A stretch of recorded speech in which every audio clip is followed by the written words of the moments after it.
Nanawagan ang pambansang pulisya sa negosyanteng si Cedric Lee at Ferdinand Guerrero na sumuko sa pinakamalapit na police station. Ito ay matapos na ilabas ang korte ang warrant of arrest laban sa kanila sa kasong serious illegal detention for ransom na isinampa ng host na si Vong Navarro. Sakaling magtago ang mga ito, sinabi ni Colonel Fajardo na handa silang hanapin at isilbi ang warrant of arrest.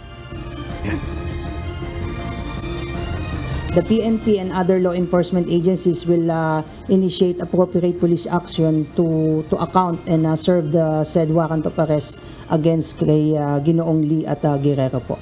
Definitely, one of the place na pupuntahan po ng ating mga pulis ay yung po mga last known address po nitong mga accused po na na-issuehan po ng warrant of arrest. But I want to take this opportunity also. I'm sure nakarating na rin po sa kaalaman ni Ginoong Lee at ni Ginoong Guerrero na nag-issue po ng warrant of arrest po ang korte. So it will be in their best interest na mag-voluntary surrender na lang po sila doon sa pinakamalapit na stasyon sa kanila.